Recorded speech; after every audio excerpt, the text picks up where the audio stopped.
Bonjour les amis et bienvenue. J'espère que vous vous portez bien. J'espère que cette journée se passe bien pour vous. Bon, tout dépend à quel moment vous regardez. Tiens, je vais vous dire, là pour moi, il est 15h13. Voilà. J'espère que vous vous portez bien. J'espère que votre journée se passe bien.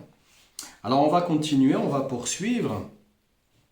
Parce que Rabbi Nachman, il a beaucoup de choses, beaucoup de belles choses à nous dire qui nous permet justement de mieux nous comprendre, de mieux comprendre la vie et puis aussi d'ouvrir des portes, de nous donner des clés pour ouvrir des portes. Hein.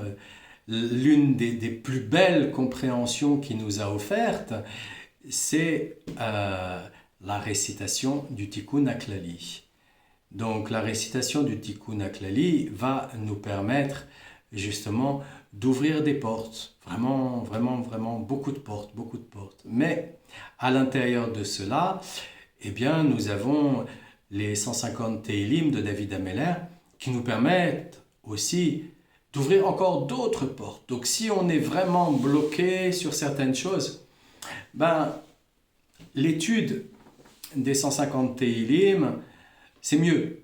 C'est mieux, c'est plus puissant, ça nous permet vraiment de nous ouvrir à ce qui était fermé. Donc bien souvent, quand on ne comprend pas quelque chose, c'est parce qu'on est fermé. C'est pas forcément parce que la personne l'explique comme elle l'explique. Non, c'est aussi parce que on n'est pas forcément disposé à ce moment-là pour pouvoir l'entendre, parce que la disposition en elle-même, elle nous demande autre chose, cette disposition. Elle nous demande plus de détente, d'être beaucoup plus détendu avec nous-mêmes.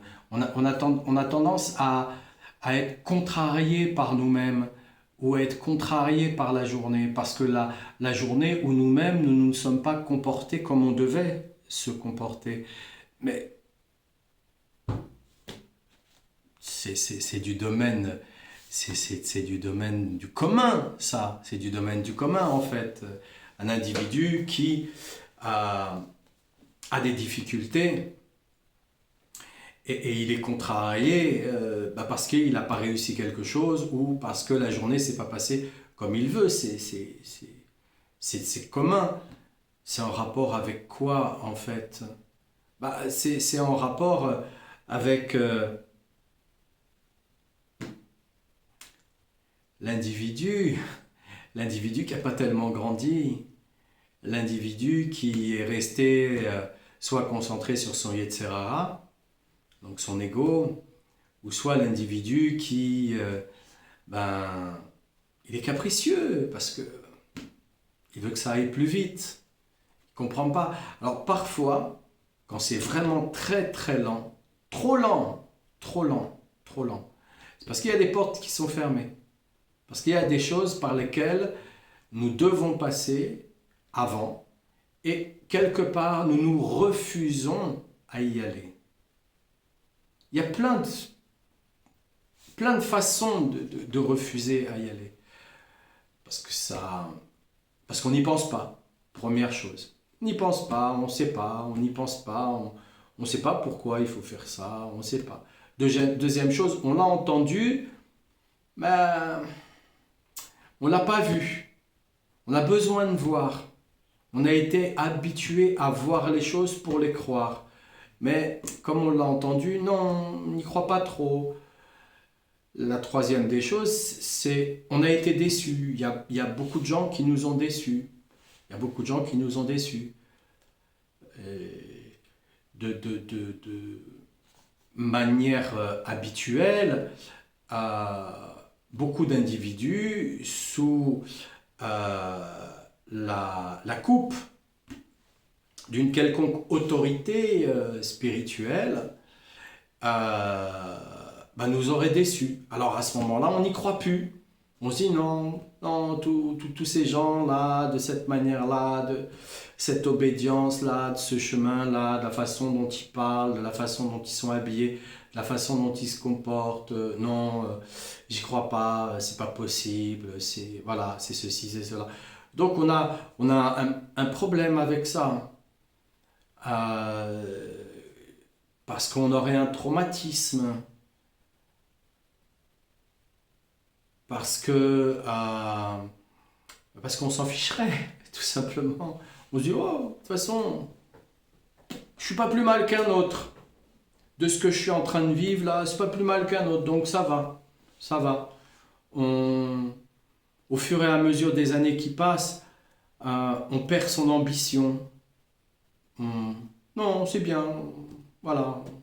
Non. Alors il suffit pour peu qu'on soit tout seul. Alors là, il y a pas une autre personne qui vit avec nous, donc elle ne nous stimule pas, donc on perd son ambition petit à petit. Non, ça va, non, non, c'est bon. Moi, non, moi, bon, non, ça va, vous savez, ça va, je vais bien comme ça. Et au fur et à mesure, bah, en vérité, on accepte des choses qu'on ne devrait pas accepter. On ne devrait pas accepter ça. On n'est pas fait pour accepter ça. Alors, excusez-moi, j'ai oublié de faire quelque chose au passage.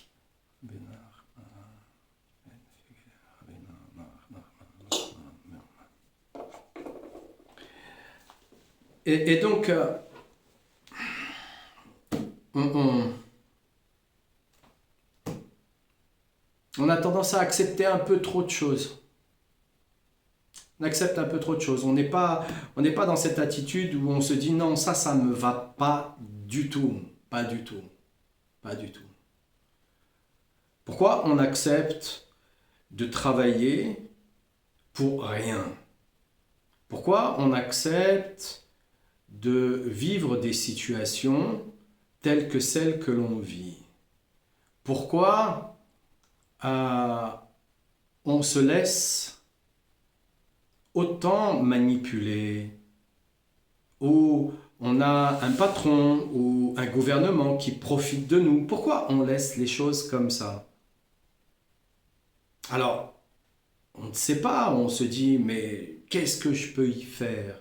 C'est sûr que aller essayer déloger une matrice qui est mise en place, c'est impossible.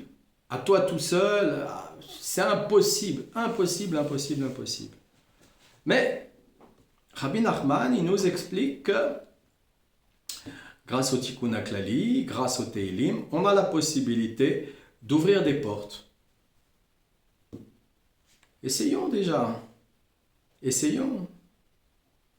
Après quelques mois d'essai, c'est bien comme ça que ça se passe. Généralement, on a un CDD de 3 mois ou un CDD de 6 mois.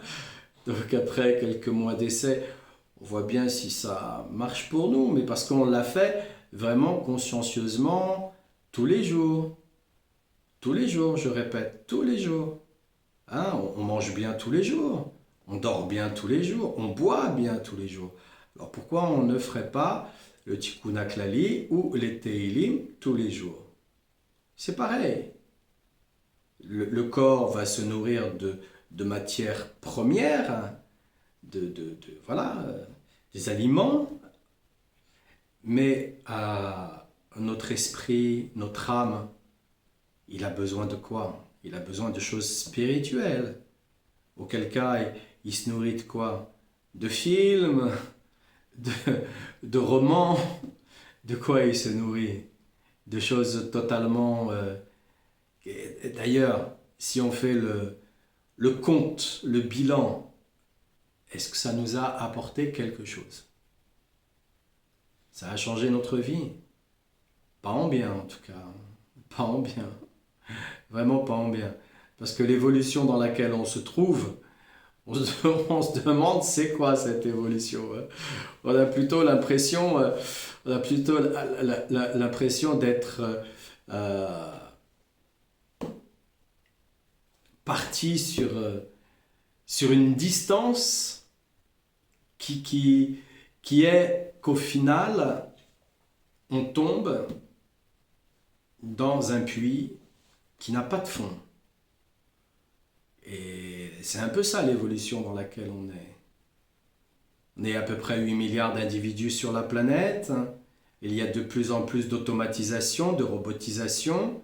Ils disent qu'il y a de moins en moins de travail. Ils nous parlent tout le temps de l'inflation sans préciser que ça fonctionne exactement comme le crédit débit des banques qui est à l'inverse de notre crédit et de notre débit. Donc ce qui est en inflation, pour eux, en vérité, c'est gagner de l'argent. Et pour nous, c'est en perdre, hein, puisque vous allez devoir payer. Hein. Vous êtes là pour ça, pour payer.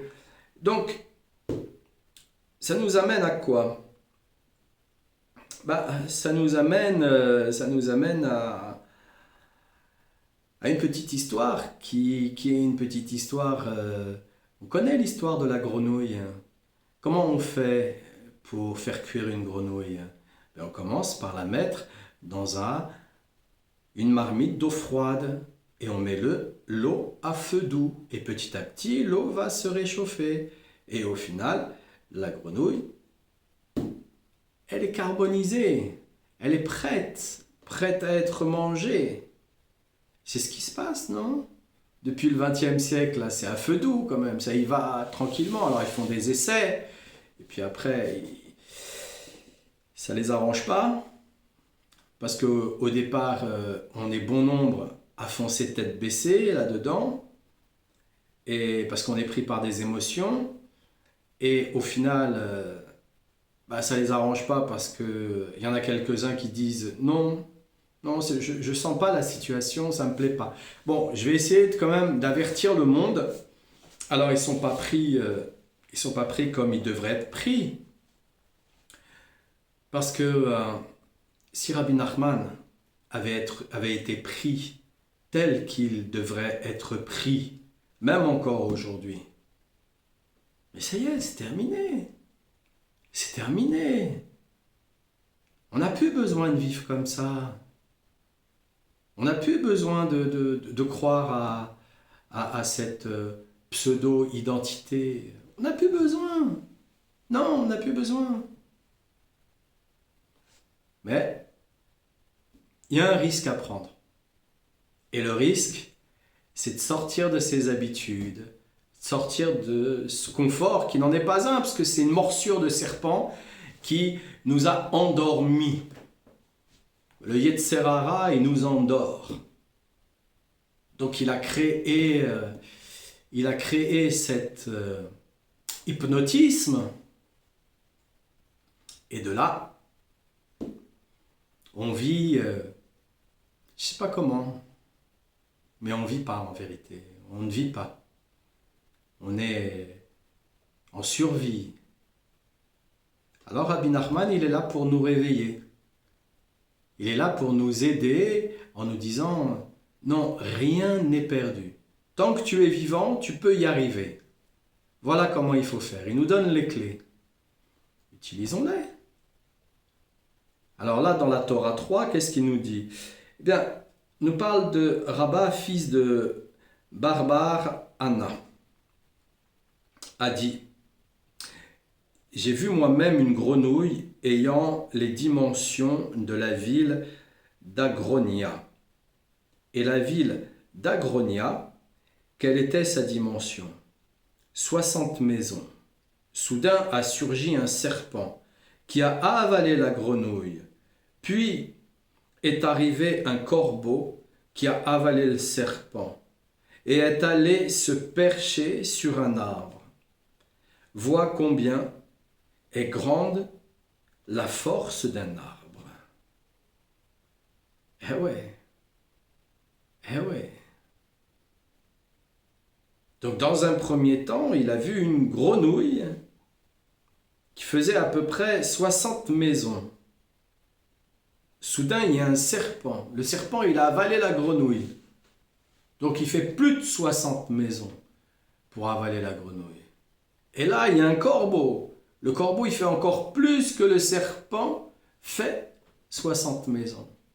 Et de là, le corbeau, il est allé s'installer sur l'arbre.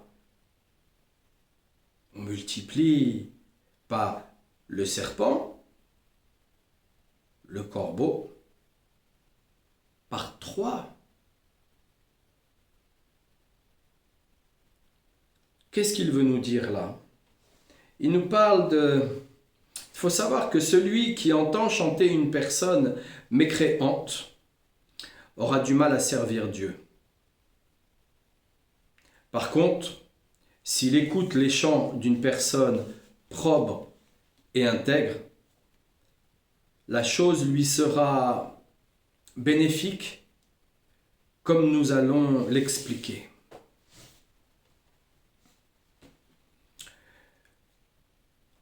Le mal est toujours plus lourd que le bien.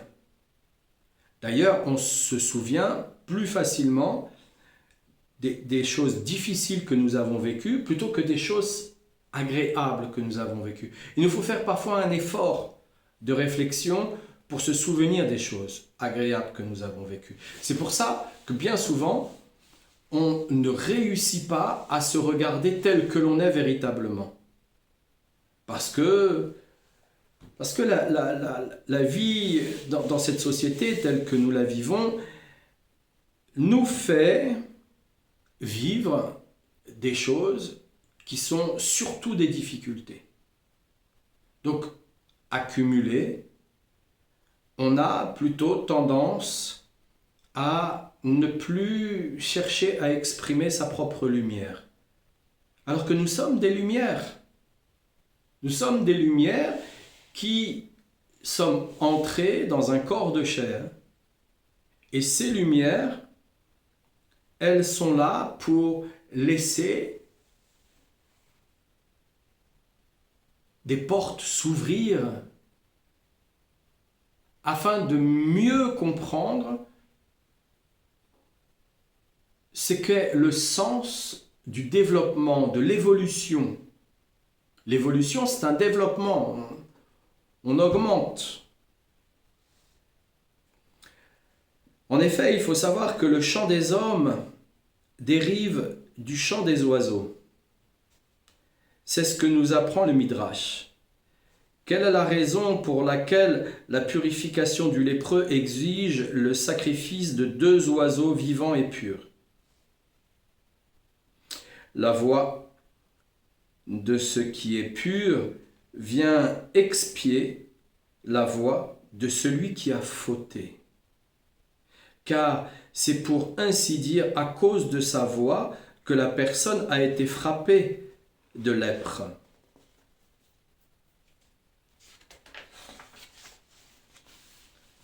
Puisqu'elle a proféré des médisances. Et donc si la personne qui chante est une personne intègre, elle tire son inspiration du chant des 2 oiseaux vivants et purs. Toute maladie commence par la langue. Toute maladie commence par la langue. Si nous avions appris que les dents, la bouche servaient justement à retenir notre langue et non pas qu'à l'ouvrir pour manger ou parler et chanter dans le meilleur des cas, eh bien on aurait compris qu'il ne servait à rien de médire, de faire du lachon hara, puisque ça va se retourner contre nous. Tôt ou tard, ça se retourne contre celui qui le dit. Parce que c'est toi-même qui l'as créé. Ça revient comme un boomerang.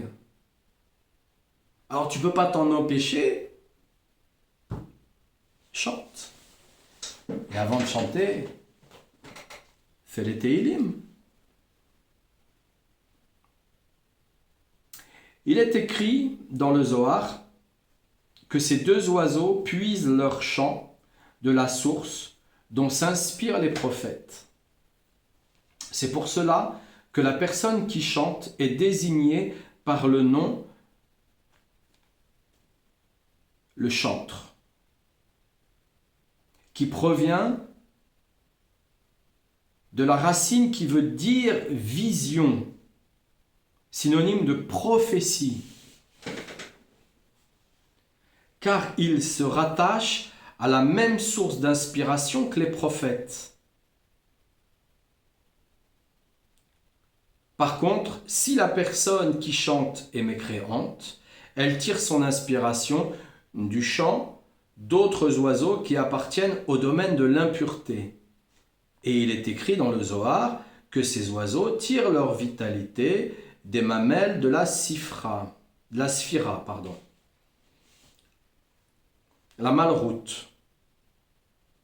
Et lorsqu'arrive le milieu de la nuit, on a l'impression d'entendre comme une voix qui nous met en garde. Méfiez-vous, de même que les pièges guettent les oiseaux, les hommes aussi risquent de se laisser prendre au piège. L'écoute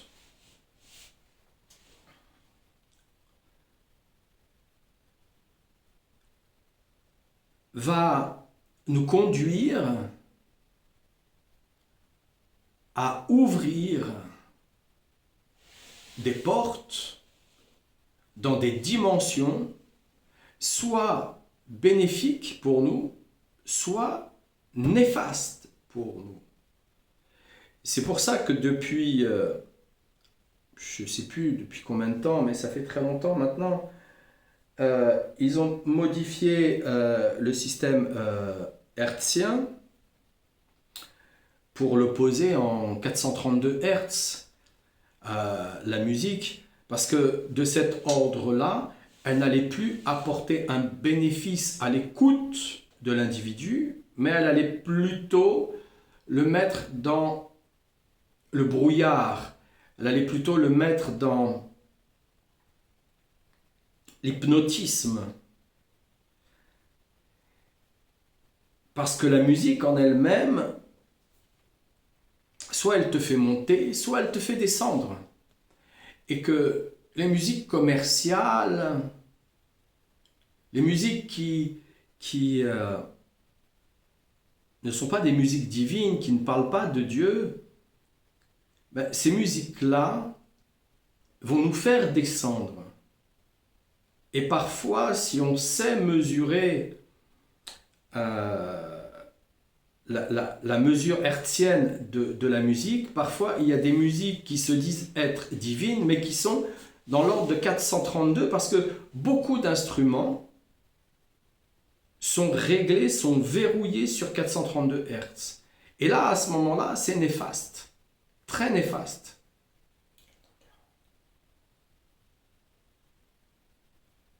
C'est 440 Hertz. Alors c'est 440 Hertz. C'est moi qui me trompe parce que 432 Hertz, c'est peut-être le bon signe. En tout cas, cherchez si ça vous intéresse véritablement. Mais moi, il y a bien longtemps que j'éteins plutôt. J'écoute pas, en fait. Il y a bien longtemps que j'aime la musique du silence plutôt qu'autre chose. La musique de la nature, la musique du silence plutôt qu'autre chose. Donc, il y a cette habitude que l'on a, parce que c'est commercial, parce que c'est distribué partout, parce que les instruments de musique sont réglés de cet ordre-là, qui fait que ces ondes-là vont nous diminuer automatiquement. Vraiment, vraiment automatiquement. Alors que certaines ondes, justement, vont nous élever. Et c'est ce qu'il nous dit, là. C'est ce qu'il nous explique. Celui qui a le cœur pur a la possibilité par son chant, d'élever les autres. Alors que le mécréant, lui, il ne va pas le lever. L'individu, il est totalement traumatisé par sa drogue, son alcool et je ne sais quoi d'autre encore. Et il va se mettre à chanter et il va donner des paroles et ceci et cela. Et au final, on est hypnotisé par le serpent qui est en train de chanter. Mais il ne nous élève pas, il ne nous apporte pas du bien.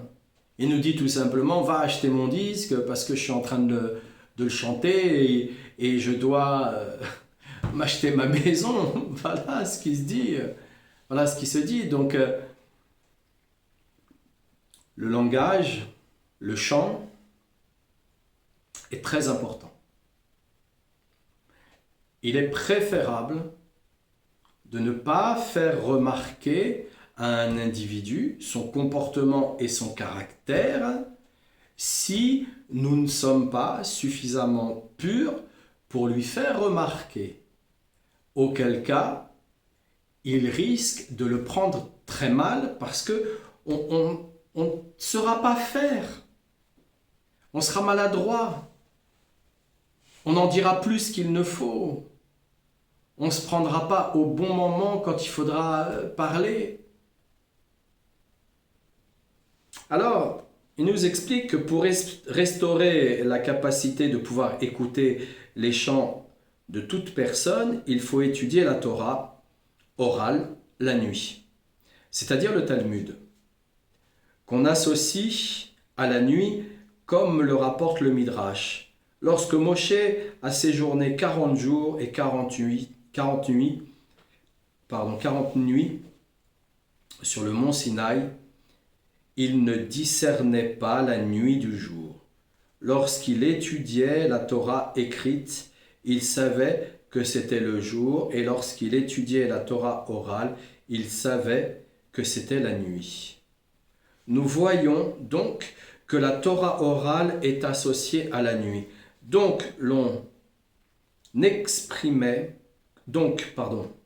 Associée à la nuit, comme l'on exprimait nos sages dans Lamentation.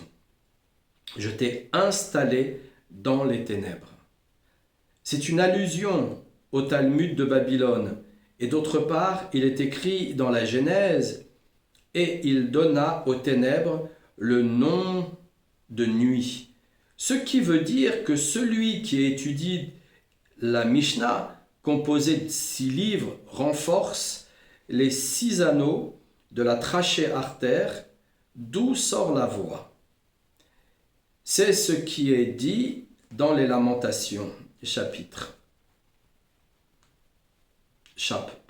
Lamentation, si, ça doit être ça. Ça doit être les Lamentations, c'est écrit d'une manière différente, donc c'est ça. Lamentation, chapitre 2, verset 19. Lève-toi et chante pendant la nuit. Nous voyons que grâce à l'étude du Talmud, qui s'étudie la nuit, il est possible de redonner au chant sa pureté. Cependant, l'étude doit être faite de manière désintéressée, sans vouloir tirer profit. Si par exemple, on étudie dans le but de se faire appeler Monsieur le rabbin, à ce moment-là, l'étude n'a plus la même valeur. Tant mieux, c'est pas pour moi. Ça va, tout va bien de ce côté-là, je suis tranquille avec ça. Et celui qui étudie le Talmud, la nuit, amène sur lui clémence divine et se prémunira contre tout mauvais effet qui pourrait résulter de telles pensées.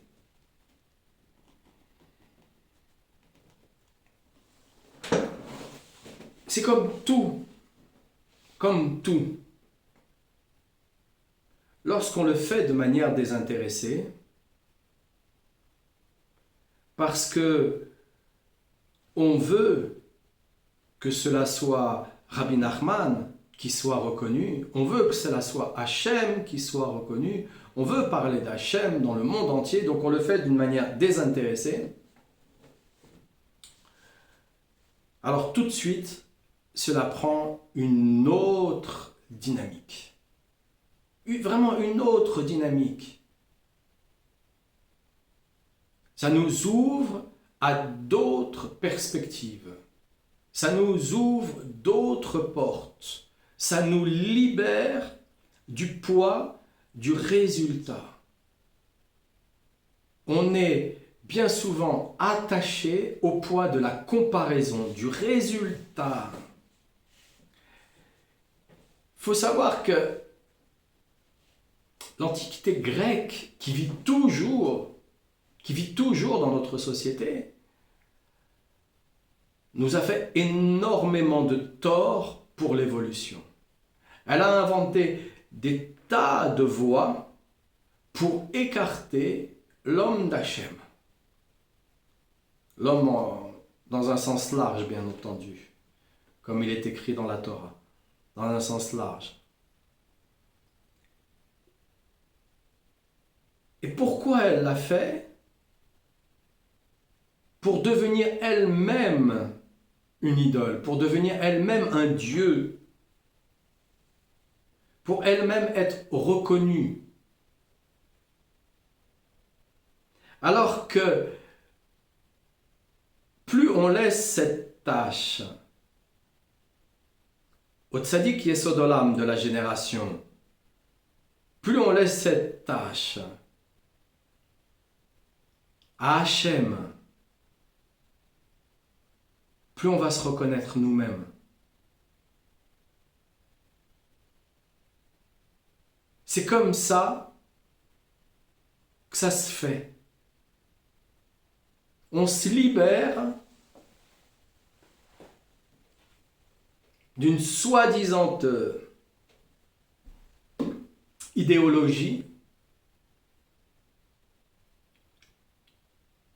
qui soi-disant va nous permettre de réussir notre vie et qui en fait nous empêche de réussir notre vie. Parce que nous parlons du tzaddik, parce que nous parlons d'Hachem, que nous reconnaissons que ça vient de lui, alors nous réussissons à nous reconnaître nous-mêmes. Et tout va bien ensuite. On n'a plus besoin, on ne rentre plus dans cette idéologie de comparaison, cette idéologie d'avoir, cette idéologie de compétition, cette idéologie de société qui elle nous a montré de toutes les façons qu'à travers l'histoire, il y a toujours eu un déclin. Il n'y a aucun empire, aucune société, aucune civilisation dominatrice qui est encore de ces jours. Et nous en sommes la preuve même, puisque on est toujours juif. Et on ne s'arrête pas. On a toujours envie, justement. On est toujours décidé. On ne s'arrête pas.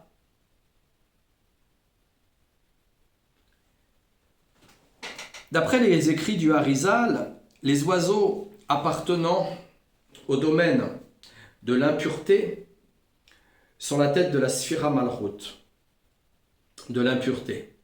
Et les deux oiseaux vivants et purs constituent l'assise du domaine de la sainteté. C'est ainsi que David s'est vanté devant Saül qu'il savait chanter, car le chant constitue l'assise du royaume de la sainteté. Et il était donc en mesure de devenir roi. C'est pour cette raison que lorsque Samuel alla chercher David, il est écrit dans le psaume 78 et 71, il alla le chercher derrière les brebis, allaitant leurs petits. C'est une allusion aux deux sphirotes, Netzach et Od. Car ce sont ces deux sphirotes qui allaitent les prophètes. Et elles constituent l'assise de la sphira de la Malchut. Parce qu'il n'y a pas plus beau que une tefila en chantant. Il n'y a pas plus beau que la récitation des Tehillim en chantant. D'ailleurs, le roi David les a fait en chantant avec la harpe à 72 cordes. Excusez-moi.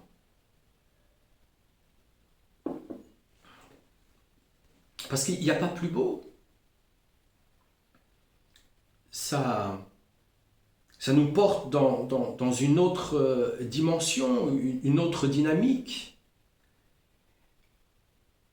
Et même si on croit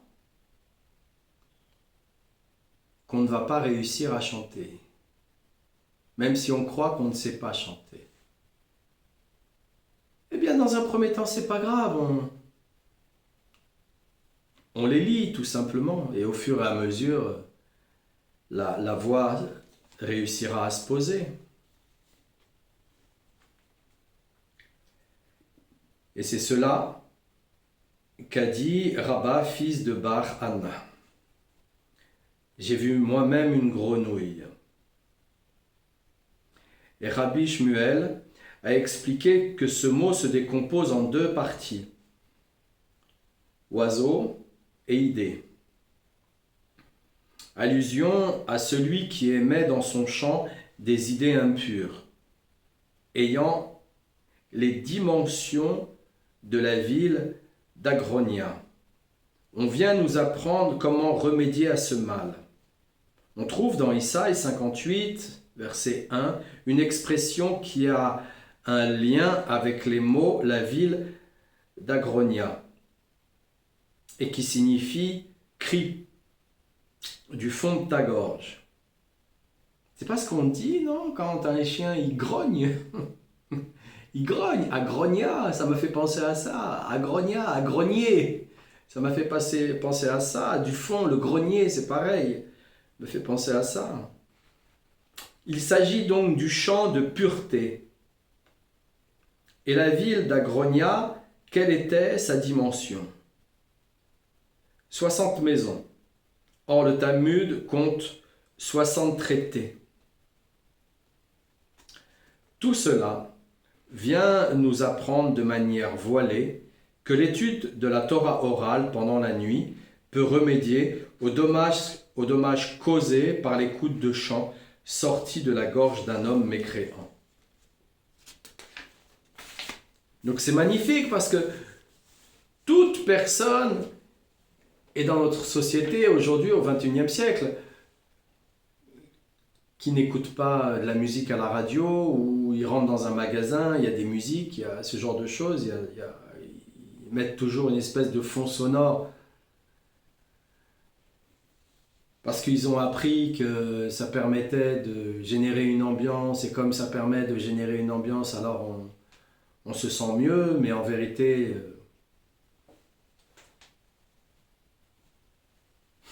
on se demande, on se pose des questions, est-ce que vraiment on se sent mieux? Je crois pas, je crois pas. Donc, ben voilà, on a le chemin, c'est l'étude du Talmud le soir, la nuit, et par cela, on va réparer le chant qui est sorti de la gorge des mécréants, parce que nos chanteurs et nos chanteuses, voilà. C'est spécial quand même, c'est très spécial, très spécial. Si on commence à s'intéresser à leur vie, c'est très spécial. En tout cas, moi, ça ne m'intéresse pas, ça ne m'a jamais intéressé. Mais voilà, c'est comme ça.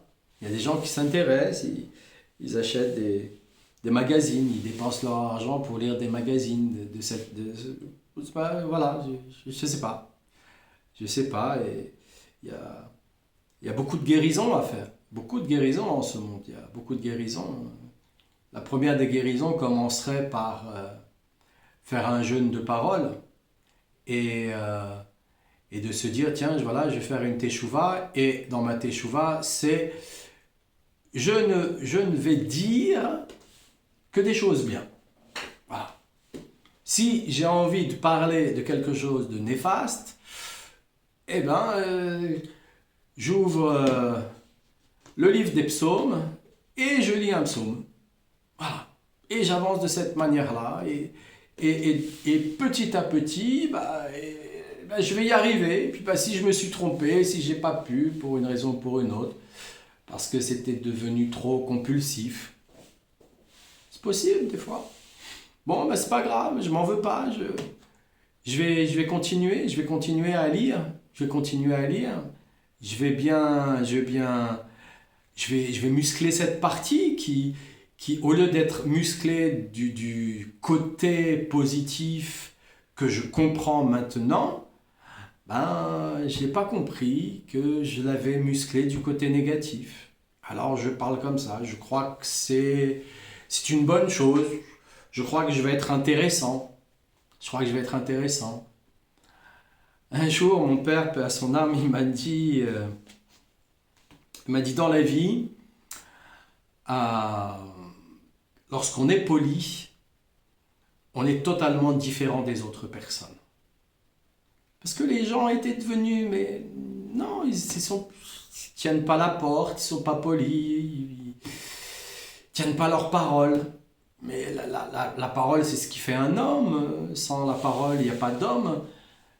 On a été inventé des textes, il faut signer en bas, etc., etc., etc. Puis on a inventé des métiers, des fonctions pour pouvoir défendre ce genre de signature qui avait été faite. C'est que petit à petit, on a voulu nous retirer notre vérité d'homme. Parce qu'il n'y a rien qui a été fait dans ce monde qui n'était pas là justement pour nous écarter d'Hachem et de notre vérité. Et donc, il dit, soudain a surgi un serpent. Et Rabbeinu Shmuel a expliqué, il lui a dit, monsieur le rabbin, ce qui veut dire que si quelqu'un étudie la Torah dans un but intéressé, par exemple parce qu'il veut qu'on lui rende des honneurs et qu'on l'appelle monsieur le rabbin, il finira par être avalé par un serpent. Puis est apparu un corbeau. Rabbeinu Shmuel a expliqué que le corbeau fait allusion à ceux qui étudient le Talmud la nuit, car le mot corbeau a la même connotation que le mot soir.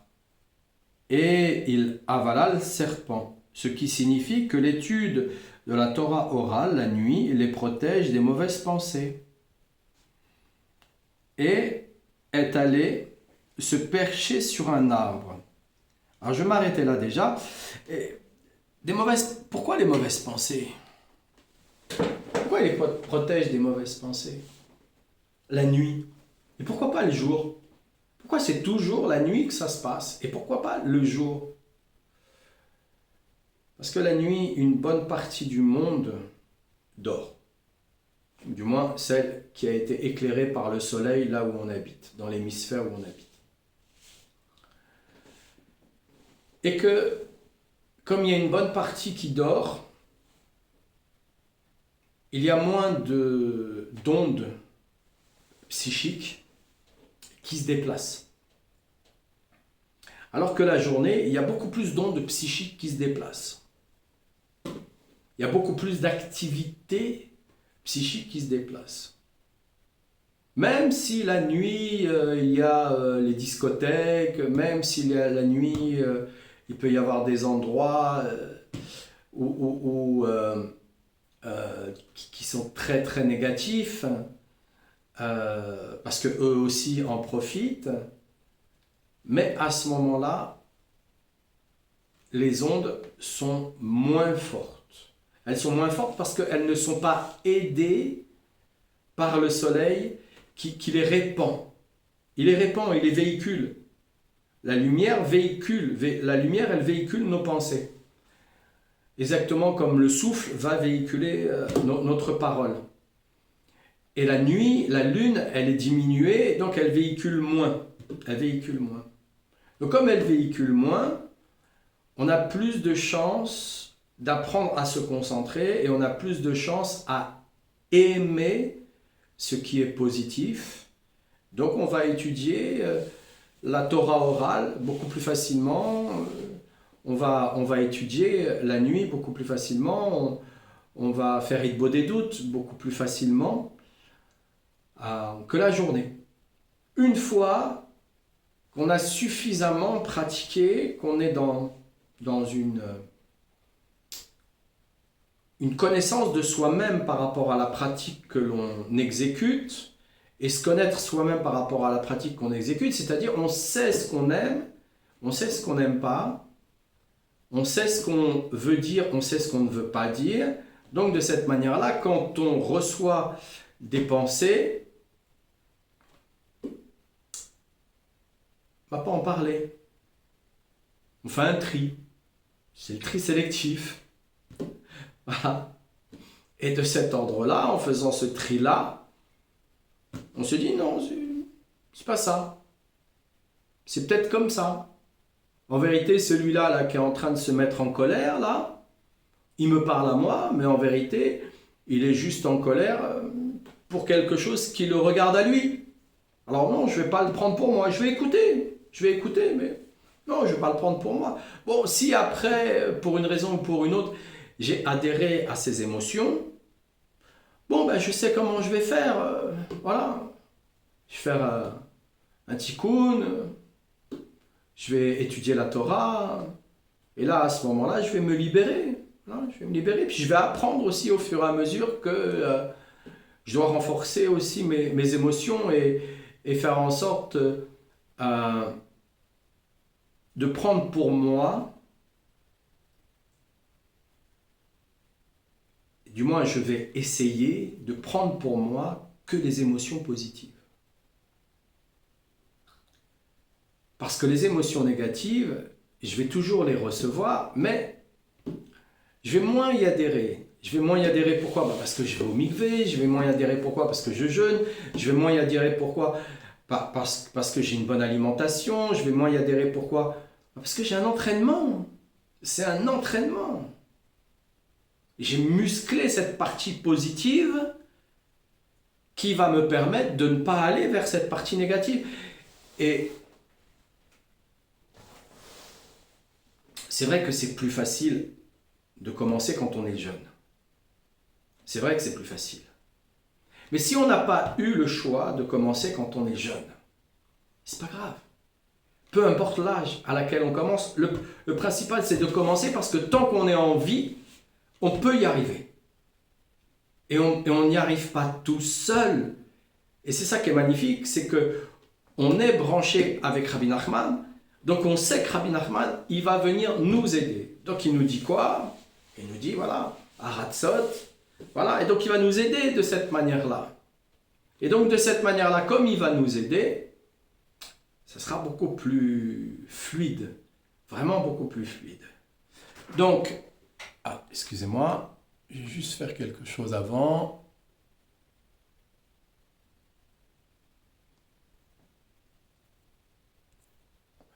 Voilà. C'est comme ça que ça a pris plus de temps. Et donc, de cette façon, moins on est intéressé à être reconnu, plus il nous est simple de rester branché au positif.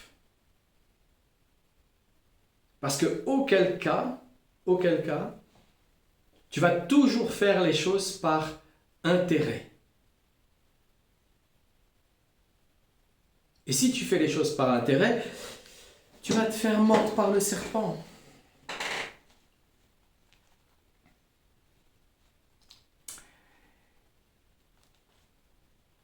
Et donc le corbeau, voilà, après avoir avalé le serpent, il est allé se percher sur un arbre.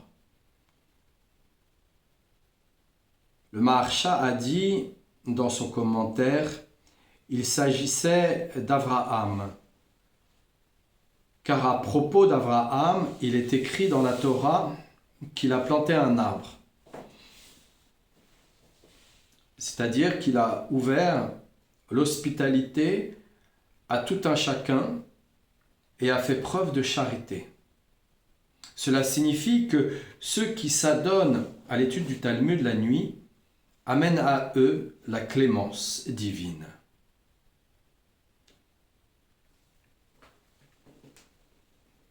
C'est merveilleux. Qui ne cherche pas la clémence divine? Même le pire des rachats, quelque part, s'il est rachat, c'est parce qu'il n'a pas trouvé la clémence divine. Un voleur, s'il est voleur, c'est parce qu'il ne croit pas en Dieu. Il ne croit pas qu'au final, Dieu va tout lui donner. Et au final, il ne croit pas non plus que ce qu'il a, c'est Dieu qui lui a donné. Et donc, au final, il est contrit par son Yetzer Hara. Et il apprend que c'est plus simple de voler plutôt que de faire ce travail-là. Alors que c'est l'inverse, en vérité. C'est l'inverse. Parce qu'il y a un travail qui paye sur le long terme et un autre, pas vraiment, non, pas vraiment. Mais bon, si on pouvait leur montrer, si on pouvait vraiment leur apporter des preuves, si on pouvait... Alors il y a forcément des histoires. Il y a forcément des histoires dans ce monde de tzaddik qui étaient avant des rachats et qui au final, à un moment, ont découvert que ça servait à rien d'aller dans ce chemin, qu'ils allaient surtout tout perdre. Ah oui, ils ont les choses plus rapidement, c'est sûr, c'est sûr. C'est sûr, quand tu dois travailler un certain nombre d'heures, de jours, de mois, d'années pour obtenir quelque chose, eux, bien souvent, ça va beaucoup plus vite. Mais à quel prix? Est-ce que vraiment ça vaut le coup? Est-ce que vraiment à ce moment-là, il ne faudrait pas réparer ce côté qui n'aime pas la vie, qui croit que la vie ne l'aime pas, qui croit que les gens ne l'aiment pas, qui croit que il faut être reconnu de cette manière-là, qui croit que c'est un mode de fonctionnement. Un mode de fonctionnement qui est... Tous les modes de fonctionnement qu'on a pris peuvent être corrigés. Sauf quand c'est vraiment la volonté d'Hachem. Un voleur peut servir Hachem. Si celui qui est trop avare continue avec son avarice, ça peut servir aussi, ça lui apprend. Parce que celui-là, il est attaché avec des chaînes et des chaînes et des chaînes, et toutes les nuits même, on l'entend marcher parce qu'il traîne son coffre-fort derrière lui. Donc, vois donc combien est grande la force d'un arbre. C'est magnifique un arbre, c'est magnifique, ça a une puissance phénoménale, c'est du domaine du rêve, l'arbre rêve, il a une activité de rêve qui est phénoménale, vraiment phénoménale, qui fait que bien souvent il nous faut rentrer dans un processus de respiration différente avec nous-mêmes. Et ce processus de respiration différente peut être appris justement en regardant le balancement de l'arbre. Chaque arbre a un balancement très spécifique et quand on réussit à capter et à brancher sa respiration sur ce balancement, alors petit à petit, on va pénétrer le rêve sans s'endormir. On va rentrer dans un système de vision. Donc on va rentrer dans une porte qui sont des portes qui sont des portes plus prophétiques, des portes qui nous montrent qu'il n'y a pas que ce monde matériel qui existe, des portes qui nous montrent la grandeur d'Hachem,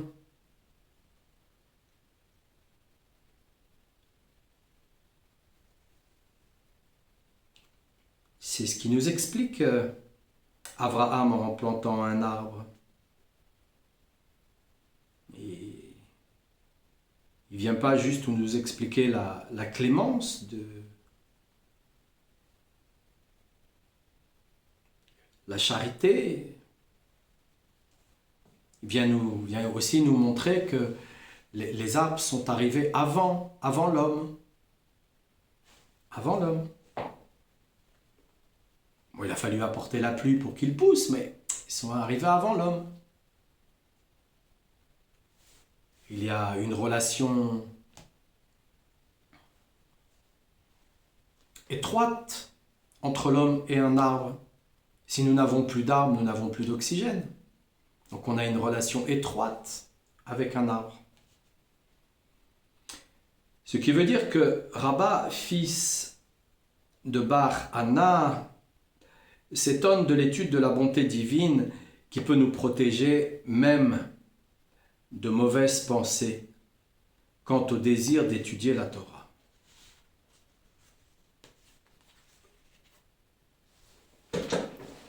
Dès qu'on commence à étudier la Torah, les textes sacrés, à faire le tikkun, à étudier les Tehillim, on s'écarte de toutes les mauvaises pensées. Une douleur, c'est une mauvaise pensée.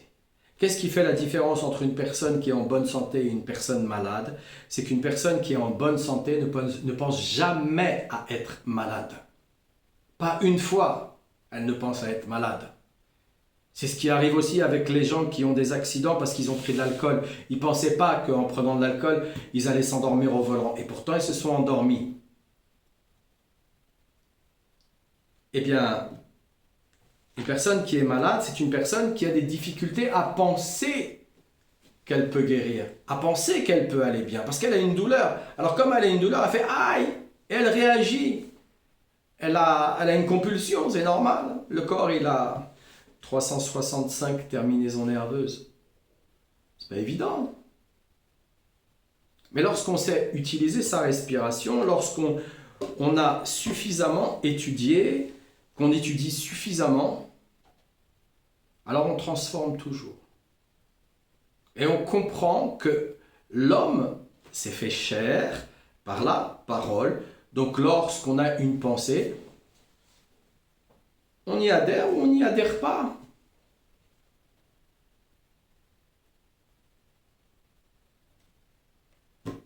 Bien souvent, quand on dort, on a pas mal. Pourtant, on a toujours un système de pensée, mais les pensées sont moins fortes. Pourquoi elles sont moins fortes? Parce qu'on n'est plus dans le corps. La lumière, elle n'est plus là, donc le système de pensée est moins actif.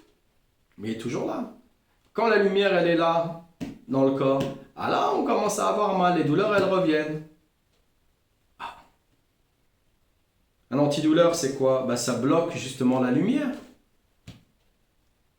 Pourquoi on a mal? Parce que l'énergie ne passe pas à l'endroit, elle est bloquée par l'endroit. Il faut arriver au 21e siècle pour qu'on nous dise « Ah, si vous avez mal au dos, il faut aller marcher, il faut aller vous activer. » Mais on a toujours su ça. Ça a toujours été le cas. Ça a toujours été le cas. Alors, on marche différemment. On marche avec un peu plus de conscience. On marche différemment. On marche plus lentement parfois même. Mais l'étude nous permet de nous apprendre à nous concentrer sur ce que l'on veut et pas sur ce qu'on ne veut pas. C'est quoi un mécréant? C'est quelqu'un qui ne sait pas se concentrer. Il ne sait pas, il croit que c'est comme ça, c'est plus rapide. Bien souvent, il y a un ascenseur, il y a des escaliers, les gens ils pensent que c'est l'ascenseur qui est plus rapide. Et là, l'ascenseur il est tombé en panne entre le premier et le deuxième. On va voir si c'est plus rapide. On va voir, le temps qu'il soit dépanné, etc., etc. Parfois, ça met beaucoup d'heures. Donc, il ne faut pas croire. C'est pas, le chemin le plus rapide, c'est pas celui-là qui est le meilleur. Non, non. Hachem, il, il est pas à la portée de tous devant le chemin le plus rapide, dans le chemin le plus rapide. Comment je peux expliquer ça?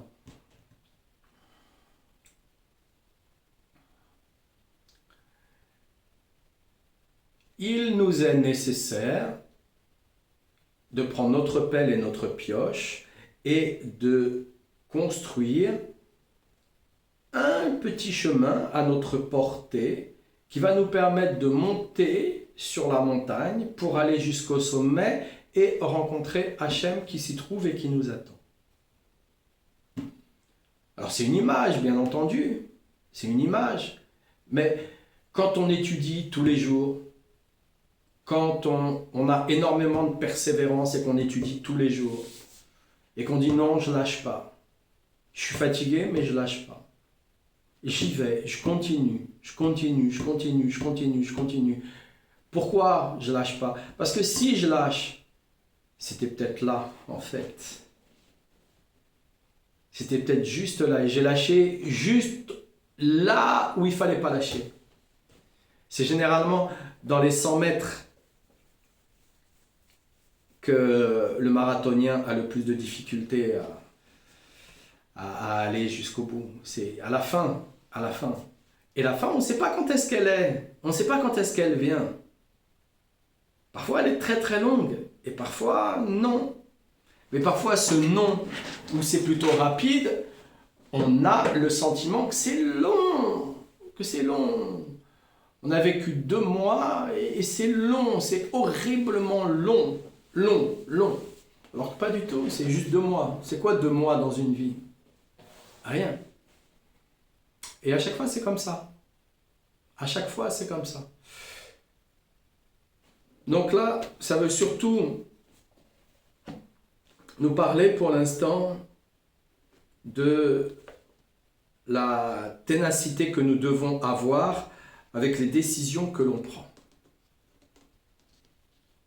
Tu as ressenti une décision, cette décision, on pense qu'elle est bonne, on la tient.